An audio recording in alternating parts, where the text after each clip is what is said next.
Olá, meu nome é Luiz Henrique. Estou apresentando o podcast O Melhor Conselho, que tem como objetivo gerar conteúdo e conhecimento para as pequenas, médias e grandes empresas, seus conselhos, conselheiros e administradores.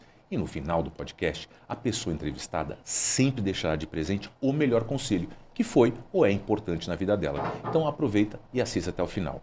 Peço que você se inscreva em nosso canal no YouTube O Melhor Conselho.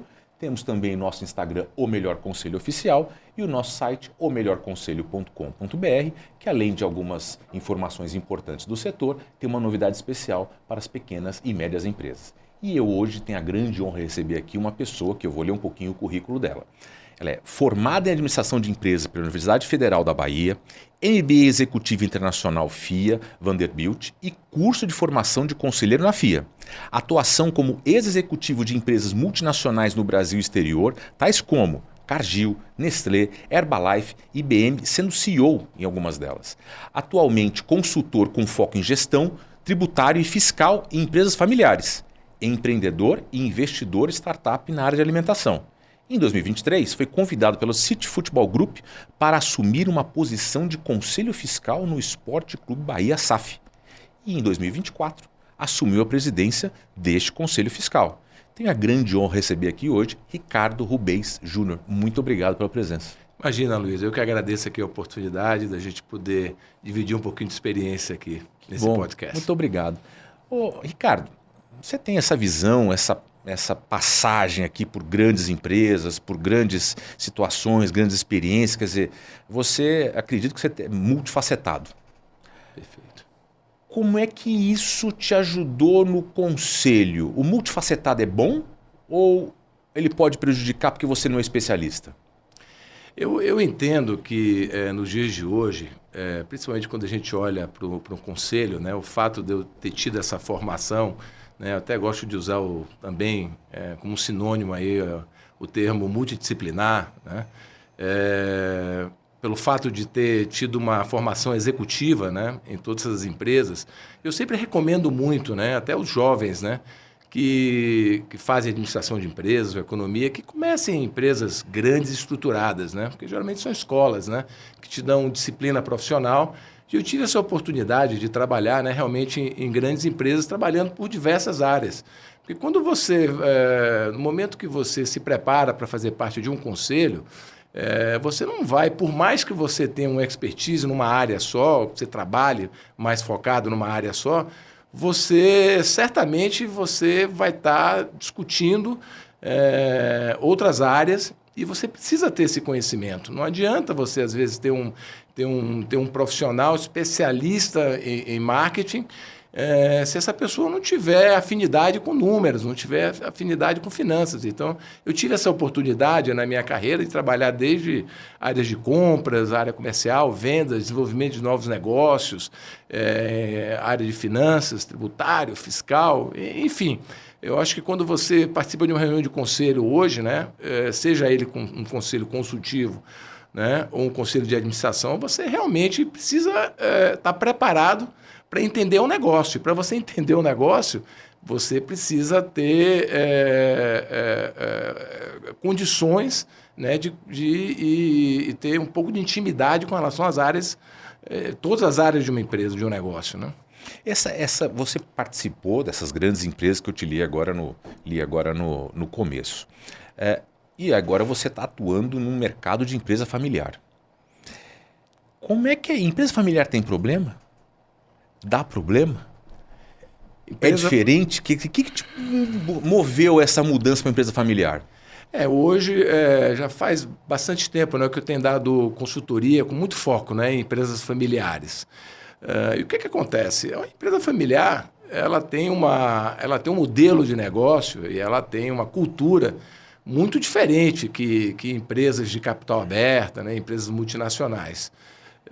Empresa familiar, você tem, eu sempre falo, ponto de partida, né, quando você entra numa empresa familiar, você geralmente se identifica essa situação, né, que é separar a pessoa física da pessoa jurídica, né? Já de cara você já encontra esse tipo de situação. Então, e aí você precisa entender também dentro dessa empresa familiar Você precisa entender como é que é a estrutura societária. Às vezes é uma família só, às vezes são várias famílias, né? Então, é um mundo muito diferente de uma empresa que eu costumo dizer que não tem dono, né? Que é aquela empresa, quando eu falo não tem dono, não tem, geralmente o dono ele não está no dia a dia da operação, ele não é um diretor, ele não é um CEO. Então, são situações muito diferentes, né? Você, geralmente, empresa de capital aberto, você tem acionistas, né? Você tem investidores, mas você não lida ali com o interesse, às vezes, de uma família que está lá dentro e que tem, às vezes, interesses que, não, pensando a médio ou longo prazo, né? Não é o melhor para a empresa, né? Empresa familiar, ela tem uma necessidade de sucessão. Perfeito. Natural. Uhum.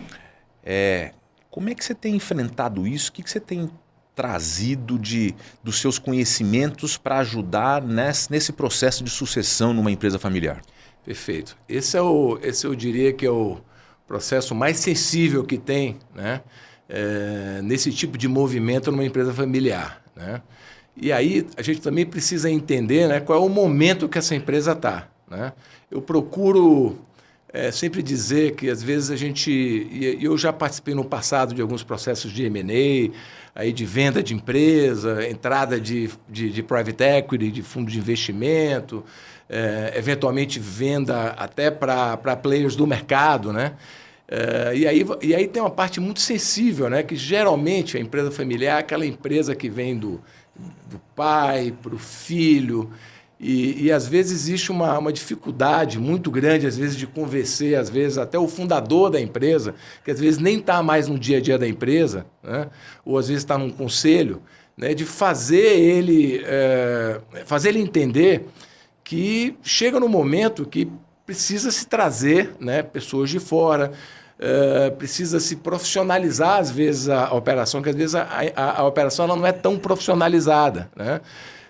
E isso independe de montar conselho ou não. Eu diria que até que geralmente a primeira decisão é tentar talvez começar pelo gestor, pelo CEO da empresa, tentar trazer ele de mercado, né? Para depois se pensar numa criação de um conselho consultivo, né? Que basicamente seria um conselho mais de assessoramento, mas para isso precisa ter todo um processo muito delicado, né? De convencimento, né? E principalmente vendo em que momento que essa empresa está, né? Existem situações de empresas familiares que a gente percebe, mas vou ser bem sincero com você, a nível de mercado que a gente percebe, são poucas que crescem de forma estruturada, né? Porque a gente ouve muito falar esse termo, a empresa é familiar, mas está em fase de crescimento. Mas às vezes você precisa tomar cuidado, porque às vezes a fase de crescimento ela pode estar com aumento de faturamento, mas ela está com nível de endividamento alto. E aí você tem que analisar o famoso QPI de endividamento, né? E esse endividamento ele pode estar ligado a fornecedores, mas geralmente é ligado a despesas financeiras. O poder, a palavra poder, a perda do poder, a transferência desse poder, acho que é o grande entrave de uma empresa familiar, né? Exatamente. E é por isso, quando chega nesse momento que ou você vai pegar os executivos da família para talvez aí criar um conselho consultivo, né? E é muito comum a gente ver o CEO, que é da família, que representa os interesses da família, né? Trazer um CEO de mercado, se criar um conselho consultivo e, geralmente, esse CEO presidir esse conselho, né? É muito comum isso. Mas é um processo muito delicado, bastante delicado, que às vezes se consegue fazer e às vezes não se consegue fazer. Nem sempre há sucesso nesse processo. E aí, infelizmente, a gente vê, às vezes, porque dentro de uma empresa familiar, principalmente quando você está no mercado grande, em que a gente percebe um movimento muito de consolidação de empresas, né? Você pode ver que geralmente as empresas grandes, né, compram as empresas menores. O mercado em todos os segmentos, né, na sua grande maioria, está passando por um processo de consolidação. E aí tem uma questão que é extremamente importante, que é a questão do timing, que é o momento que você vai tomar essa decisão. Se você perder esse timing, o que acontece? Infelizmente, às vezes a empresa não é mais sustentável financeiramente, porque o termo sustentável ele pode ser usado de várias formas. Tem sustentabilidade ambiental, tem sustentabilidade a nível de inovação, mas principalmente a questão de sustentabilidade financeira, que é onde você vai projetar o seu negócio a médio e a longo prazo. Ou seja, é a perpetuidade do negócio.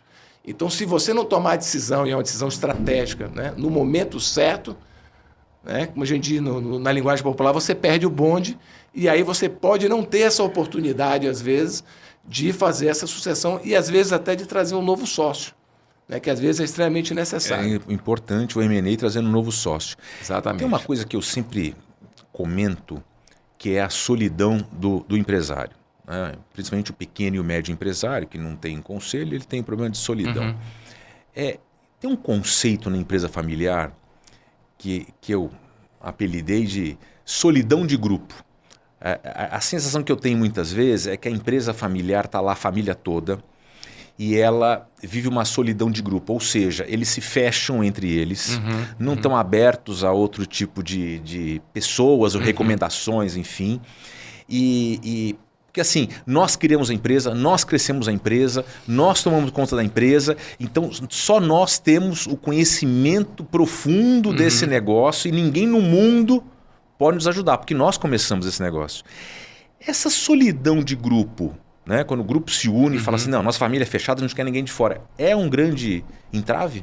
É o grande perigo, é o grande problema, quando você não consegue, né, não consegue olhar para fora, né, e não consegue ver o que está acontecendo.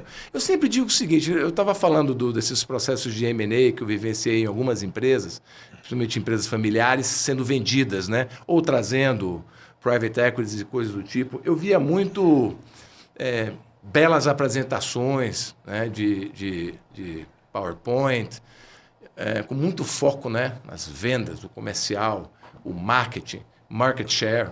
Bacana, muito legal.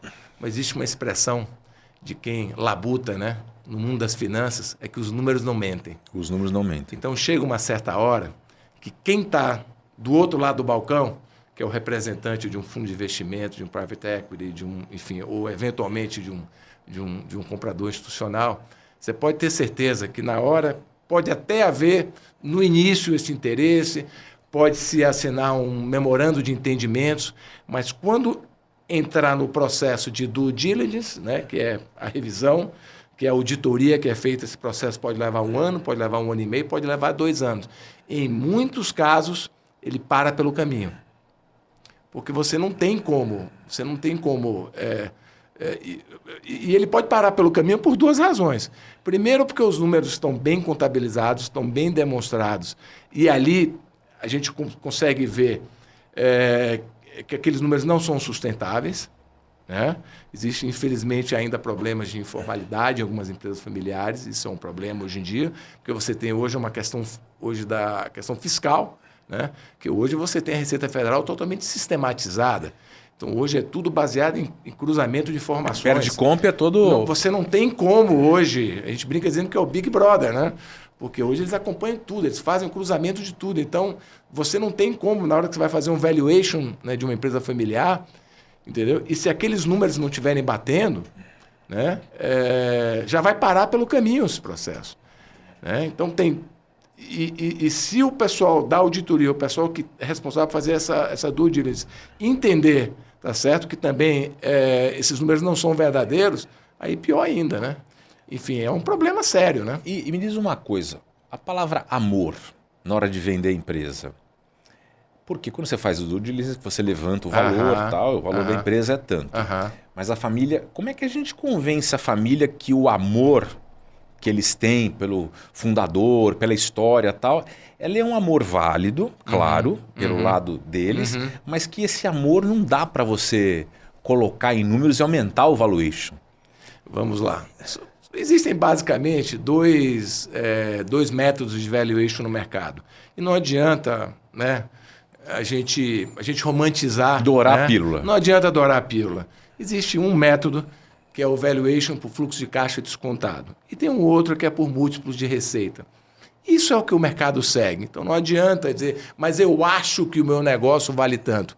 Se você quiser jogar esse jogo, né, de ir ao mercado, né, e vender o seu negócio ou vender um pedaço do seu negócio, aí a questão do amor pode... Aí, de novo, vai depender muito da situação da empresa, né?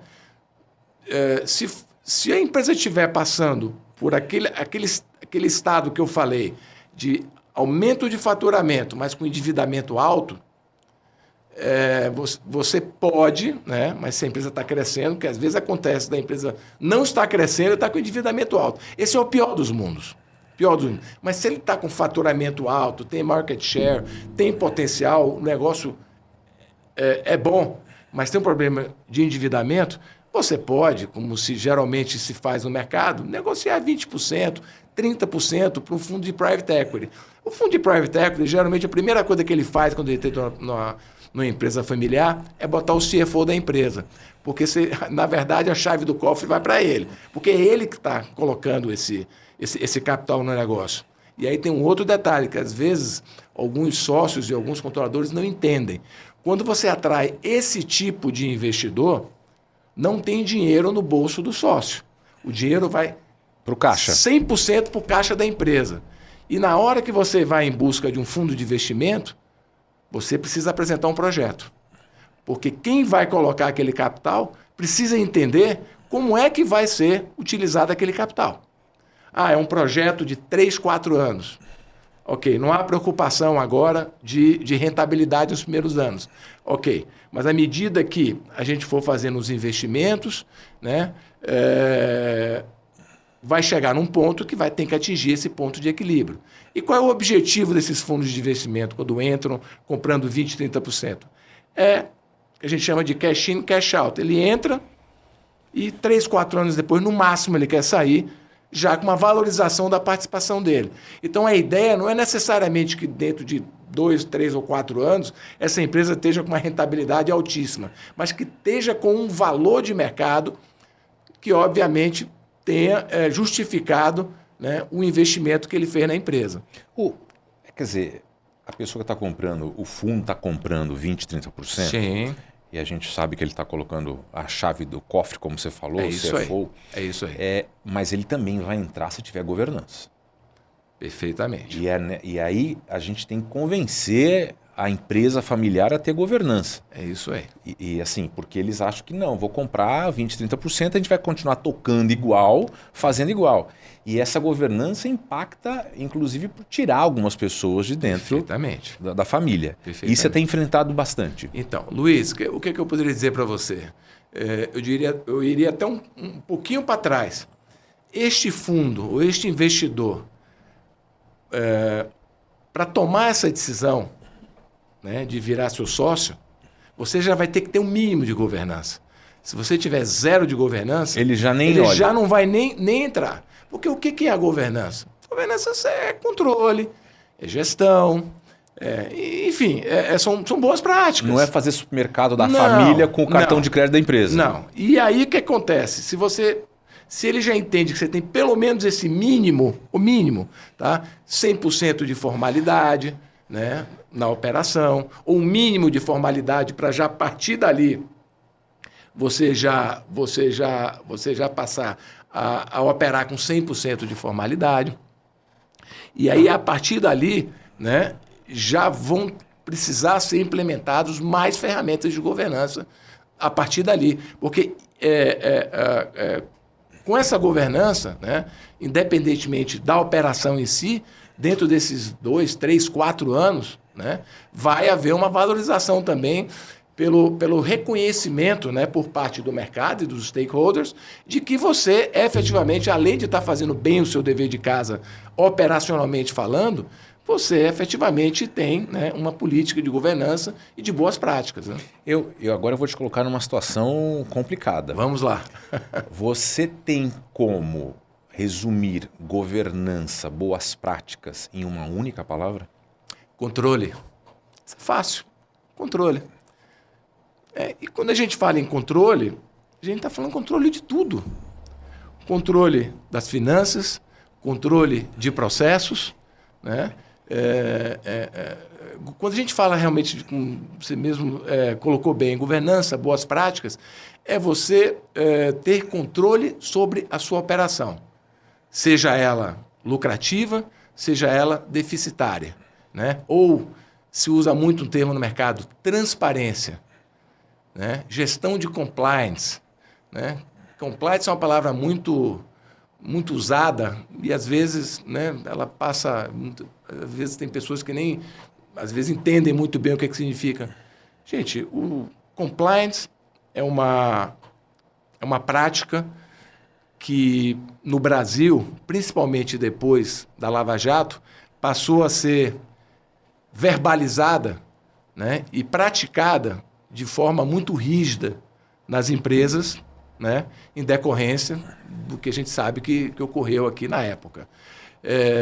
Hoje ainda é uma prática que precisa ser adotada, né, nas empresas, apesar de que às vezes ainda acontecem situações, como nós tivemos aí da Americanas, né, que ali é uma situação complexa, né, que até às vezes as pessoas me perguntam, puxa, mas o pessoal da auditoria, o pessoal não pegou. O problema é que, aparentemente, essa operação toda foi muito estruturada internamente, né, com o pessoal do C-Level, segundo escalão e terceiro escalão. Então, aquilo foi absolutamente muito estruturado internamente e dificilmente, né, por mais que você seja auditado por uma Big Four, Big Five, é difícil, né, você conseguir, né, trazer isso à tona, né? Você que tem a sua grande experiência, que você já atua, né, não só grandes empresas, como o mercado de empresa familiar, planejamento estratégico. Você foi lá, na tua empresa, você montou um planejamento estratégico com uma empresa familiar, tá? Ele é feito... Em que momento você percebe que tem que mudar? O mercado influencia nessa mudança, mas a família mudou a postura, você tem que mudar o planejamento estratégico? Como é que é isso? Sim, o planejamento estratégico é uma coisa básica, né? E que geralmente é uma função primária, né, dos conselhos, né? Então, o conselho, quando ele se estrutura, né, sendo empresa familiar ou não sendo, ou sendo empresa de capital aberto, mas focando em empresa familiar, o planejamento estratégico, na verdade, é o norte da empresa, né? É você preparar a empresa para o futuro, né? E esse planejamento estratégico tem que ser feito a 4, 6, 8, 10 mãos, né? Entre os membros desse conselho, que geralmente na empresa familiar, né, o ideal é que tenham alguns membros da família e alguns conselheiros independentes, e pelo CEO da empresa. O CEO da empresa é quem efetivamente vai implementar o planejamento estratégico, né? Ele, na verdade, ele estrutura o planejamento estratégico, discute com o conselho, pega a aprovação do conselho e o conselho tem que fazer esse acompanhamento. E esse planejamento estratégico, como a gente, como ele mesmo deixa claro, é um planejamento geralmente de 4, 5, 6, 8, às vezes 10 anos. Tem empresas que gostam de usar o termo visão, né? E aí o que acontece? O mercado muda. O mercado é dinâmico. Então você precisa estar ajustando, né, dentro do que você... Por exemplo, hoje, você pega o segmento de varejo hoje, né? Você pega o segmento de varejo hoje, as empresas, né, de alguns anos para cá, que não começaram a olhar para o mercado online, mercado digital, está ficando para trás. É difícil hoje você ter uma operação hoje 100% loja física. Por quê? Porque hoje existe uma questão cultural, né, do hábito, né, de consumidores de comprar pela internet. Então você precisa estar estruturado para isso. Isso quer dizer que você, que já tem uma operação, já tem um DNA de lojas físicas, você vai migrar 100% do digital? Não. Mas você precisa achar essa equação, esse equilíbrio, né? Porque é uma realidade, é uma tendência, né? Então, o planejamento estratégico ele é feito, né, como uma referência, como uma base e que precisa ser acompanhado de perto e precisa ser ajustado sempre que necessário. Você deve encontrar em algumas situações, como eu encontro, né, em empresas, e fala assim, você pergunta, tem um planejamento estratégico? E a resposta é sim, temos. Mas qual que é? É aumentar as vendas em 20%. Aí você fala, mas você não fala, né? Você observa. Isso é mais uma demonstração de vontade do que um planejamento estratégico, Não, né? isso Para isso não, acontecer. Não, planejamento estratégico geralmente você precisa, como eu falei, isso não é um negócio que você faz da noite para o dia, né? Isso é feito a várias mãos, precisa envolver todas as áreas da empresa, né? Mas principalmente precisa entender, né, o momento da empresa e aonde a empresa quer estar dentro dos próximos 4, 5, 6, 7, 8 anos. Né? Então, isso é um material que se prepara e geralmente é um projeto robusto, né? Porque a gente vai discutir ali sobre todas as áreas do negócio. Né? Por isso que, voltando para a sua primeira pergunta, né, eu entendo ser tão importante nos dias de hoje você ter um conhecimento. Porque uma coisa é você dizer assim, não, eu entendo, agora, sei lá, só de finanças. Aí você tem uma questão de marketing, uma questão de posicionamento, de market share, de definição de canal de vendas. Se você não tiver um certo conhecimento, né, ou não se aprofundar nessa matéria, você não vai ter como contribuir como conselheiro. Seja no conselho consultivo ou seja no conselho de administração. Então, eu vejo, por exemplo, hoje com a minha experiência, que a gente estava falando do... Eu tive o desafio de empreender também. Eu fui sócio investidor de uma startup na área de alimentação. Eu tinha um ponto físico e trabalhei muito no mercado de delivery. Eu brinco dizendo que foi um novo MBA que eu fiz de 2 anos, porque eu aprendi, apanhei tanto. Mas você entende, você conhece, você começa a entender o que é o mercado digital hoje, né? O que é a questão dos algoritmos. Fui diretor da IBM durante 1 ano, tive essa oportunidade também de pegar, faz 7 anos, foi 7 anos atrás, de pegar desde os primórdios a questão da inteligência artificial, internet das coisas, automação de processos. Eu trabalhava muito, né, eu dirigi a área industrial. Então, tudo isso, né, te dá a possibilidade de você entender, porque hoje em dia você vai ser conselheiro de uma empresa e você não entende de tecnologia, não entende nada de tecnologia. Como que você vai contribuir? Porque tudo hoje está embarcado em tecnologia. E vai cada dia que passa, né? A questão da tecnologia, a questão da inteligência artificial, que é uma coisa que eu até quero me aprofundar um pouco mais, né? Mas até para entender um pouco nessa questão da inteligência artificial como uma ferramenta, né? Para os negócios e entender onde é que ela efetivamente ajuda e aonde ela eventualmente não é necessário, porque eu acho que tem muita coisa para a gente explorar ainda aí com relação à inteligência artificial. Acho que o próprio mercado ainda está se debruçando em cima disso aí, né? No teu planejamento, a agenda ESG é condição sine qua non? Eu entendo que sim. Mas não na linha xiita, né? Não numa linha extremada. E aí depende muito também do perfil da empresa, depende de que segmento que ela atua. Então vamos lá, quando a gente pega, né, a agenda ESG, a gente está falando aí, né, das 3 letrinhas aí, nós estamos falando de governança, que é a base de tudo, né? Que boas práticas, gestão, controle. Mas se a gente entrar, por exemplo, aí na área ambiental, por exemplo, depende muito do que segmento que você está.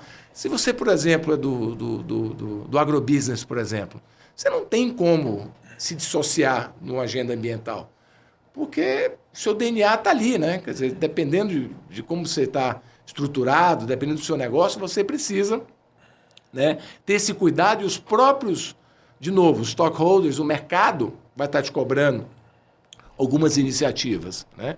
E aí não adianta só fazer, você tem que fazer e tem que comunicar, né? A questão social, por exemplo, né? Também depende de que segmento você está, mas não tem como se você vive numa comunidade, né? Você não pode simplesmente pensar no seu negócio, né, e entender que você está, né, você precisa, né, de alguma forma, interagir, né, também com a comunidade, aonde, se você, por exemplo, está numa atividade industrial, por exemplo, você tem uma fábrica. Geralmente, fábricas ficam em cidades menores. Como que você não vai interagir, né, com a comunidade? Como que você não vai tomar nenhum tipo de iniciativa, né, para você ter para você estar instalado num lugar em que você tenha, né, segurança, onde você tenha um bem-estar que você possa dar para os seus funcionários. Então, eu entendo que é um caminho sem volta, a agenda ESG, mas não de forma extremada, né, de forma mais equilibrada. Quer dizer, tem que colocar em prática. Pode não ser agora, hoje, Sim. mas a gente tem que colocar um embrião nessa empresa familiar ou qualquer outra empresa, para pensar sobre o assunto. Quer Exatamente. dizer, o G vamos pensar agora, e o E e o S, se vocês estão resistentes agora, a gente tem que saber que isso é uma pauta, é uma agenda. É isso aí, exatamente. Agora, você surpreende a gente aqui tendo no seu currículo, né, conhecimento de conselho em esportes.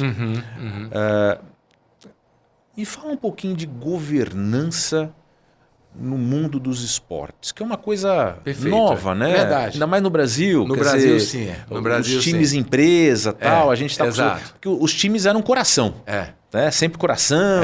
O presidente, ele era sempre o conselheiro mais influente, mais renovado, tal, em vários esportes. Como é que é a governança, tudo isso que a gente falou até agora? Vamos lá, vamos falar um pouco de esportes, depois a gente entra um pouco aí no futebol, que eu acho que é um assunto que gera... Que os brasileiros não gostam de futebol. Exatamente. Se você pensar a nível de esportes, eu tenho dupla cidadania, né? E eu sou brasileiro e sou americano. E quando você comentou, né, falando da minha formação, da minha experiência internacional, eu vivi 4 anos nos Estados Unidos. Eu trabalhei para a Nestlé, né, na matriz da Nestlé nos Estados Unidos. Porque a Nestlé originalmente é uma empresa suíça, né, onde a matriz fica em Vevey. Mas esses 4 anos que eu vivi nos Estados Unidos, em Los Angeles, eu tive a oportunidade, né, de vivenciar muito, né, como o esporte é profissionalizado. Né? E a gente está tendo esse bate-papo agora, e hoje é quinta-feira. Amanhã, sexta-feira, dia 6, a gente vai ter um evento aqui na Arena Itaquera, patrocinado pela NFL, que é o primeiro jogo de futebol americano profissional dos Eagles com os Packers, um time de Wisconsin com um time da Filadélfia, tá certo? Primeiro jogo, né? Primeiro evento esportivo fora dos Estados Unidos, né? Aqui em São Paulo.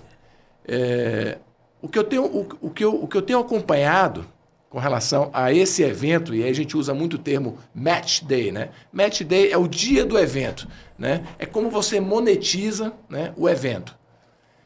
Eu li alguma coisa essa semana que aparentemente vai se movimentar $60 milhões só com este evento. Eu estou falando $60 milhões.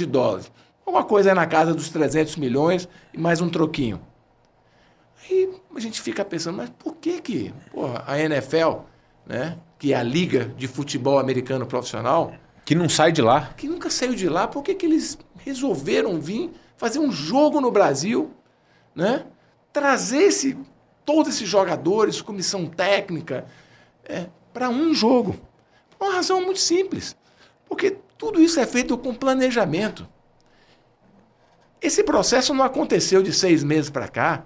Eles vêm estudando e entendendo quem são as pessoas que gostam de futebol americano fora dos Estados Unidos. O Brasil é um grande mercado consumidor, né, de futebol americano, que é American Football, né? Eu particularmente gosto. Então, eu também gosto. E nos Estados Unidos, os Estados Unidos é o único país, né, que o nosso futebol é chamado de soccer. Exatamente porque o futebol americano é o esporte número 1. Né? Aí você pergunta, puxa, mas como está movimentando $60 milhões? Recebi também uma informação que estão vindo quase 10 mil americanos. Para assistir o jogo. Torcedores. Para vir. Obviamente que eles estão unindo o útil ao agradável. Eles estão vindo para cá para acompanhar o jogo do time deles e para fazer turismo, naturalmente. Eles não vêm para cá num dia para voltar no outro. Então isso movimenta, né, todo o ecossistema. Movimenta, né, toda a cadeia hoteleira, restaurantes, toda a parte de broadcasting, a parte de televisionamento, né? Isso vai ser, imagine, isso vai ser transmitido para o mundo inteiro. Então, o que acontece? Licenciamento de produtos. Né? Vai ter uma loja lá dentro, lá, o pessoal vendendo. Então, isso aí, o que você consegue monetizar com isso. Então, e aí, o que acontece? Eu acho que esse é o melhor exemplo, uma coisa que vai acontecer amanhã, para explicar o que é governança no esporte. Estou trazendo um exemplo prático, entendeu? Agora, como é que funciona isso? A NFL é uma empresa. É uma empresa, é uma liga, mas é uma empresa estruturada, que tem executivos, que tem profissionais de marketing, que tem profissionais financeiros, né, que tem jurídico. É uma empresa que defende os interesses, né, dos times de futebol americano. Né? A NBA é uma outra liga pesadíssima. Às vezes as pessoas me perguntam, mas como que um jogador da NBA, um LeBron James, um jogador desse, ganha milhões e milhões e milhões de dólares? Porque a NBA não é um esporte que é passado só nos Estados Unidos, é passado no mundo inteiro. Então você imagina o tamanho desse mercado e como se monetiza isso. Então, com relação ao esporte, eu estou usando esses exemplos porque eu acho que explica bem, né, como é que funciona, né, o tamanho desse mercado. Né? A audiência do Super Bowl mesmo, né, em janeiro. A audiência, exatamente, os patrocinadores. 1/3 do mundo, acho que assiste Super Bowl. Então, exatamente. Você pega as grandes empresas que têm operações no mundo inteiro, não é? Então, eu acho que é isso. E essa governança no futebol brasileiro? Futebol, vamos lá. Ou no futebol mundial? Não, vamos falar de futebol brasileiro, acho que é interessante. Futebol brasileiro, a gente tem aí, talvez aí eu diria um divisor de águas, né, que ocorreu alguns anos atrás com a lei da SAF, uma lei que foi aprovada no Congresso. SAF é a Sociedade Anônima do Futebol, né, para quem não conhece. E o que se pensou, né, quando foi criada essa lei? Observando-se a realidade dos principais times de futebol profissional no Brasil, observava-se que a maioria dos times eram times... A gente está falando de futebol, tá? A gente está falando de uma paixão mundial. A gente está falando do Brasil como berço do futebol. Por mais que hoje, talvez os resultados hoje... Sim. Mas quando se pensa em futebol, no mundo... Em qualquer lugar do mundo, sempre vai se pensar no Pelé, vai se pensar em jogadores brasileiros. É uma coisa muito grande, uma coisa, né? Então, o que se observou? Se observou que a maioria dos times de futebol brasileiros, que a gente chama de, né, o time tradicional é a associação, né? Que é aquele time de futebol que geralmente os executivos ou as pessoas que têm, né, o título de presidente, vice-presidente, diretor, são geralmente não remunerados, né? Geralmente a maioria. Você tem aí um conselho deliberativo, que seria o equivalente a um conselho de administração de uma empresa privada, com 400, 500 conselheiros. Uma, né, coisa fácil de administrar. Que a gente chama aí no mercado de cartola, né? Cartola, e aí vai, né? Tem vários nomes aí. E o que a gente foi percebendo, né? que o mercado foi percebendo? Que esses times estavam começando a ter níveis de endividamento muito alto, né? E que ia chegar num ponto, né, que esses times, né, não iam conseguir se sustentar. Né? Aquilo que a gente fala, não, mas o faturamento vem aumentando por causa das cotas de patrocínio, por causa de, né, algumas iniciativas, o mercado de futebol crescendo.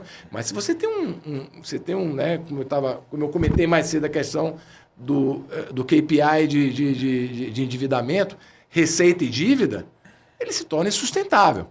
Então, uma das coisas mais importantes que foi colocado nessa lei para estimular, né, vários times de futebol a entrarem, né, e se enquadrarem nessa lei, né, era exatamente para poder negociar essa dívida a longo prazo e em condições especiais. Só que, para isso, esses times, no momento que eles, né, passarem a ser uma SAF, teriam que implementar a governança. Por a gente estar falando aqui de uma sociedade anônima.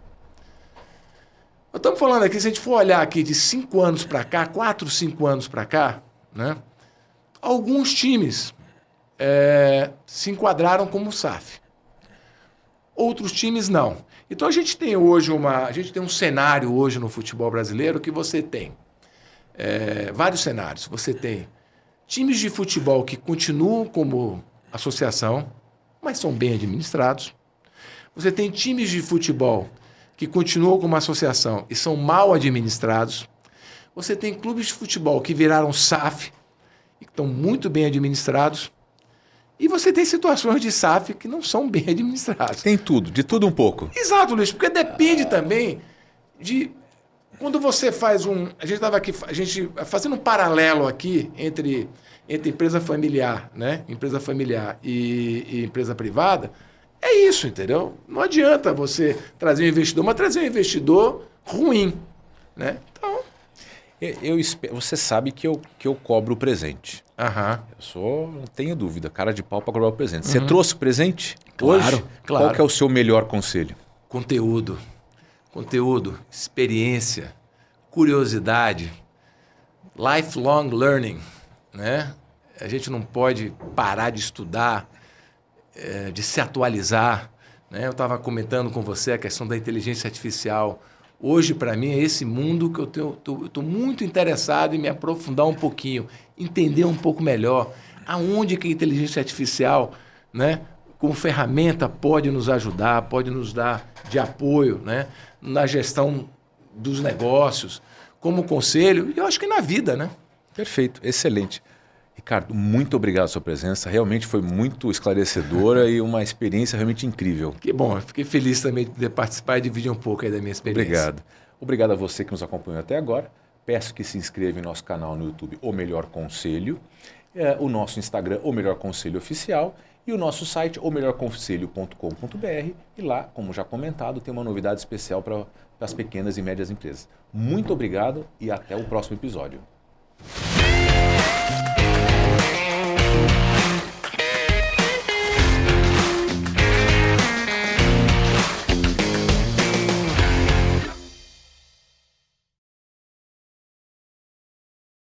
Esse podcast foi produzido por Gramofone Podcast.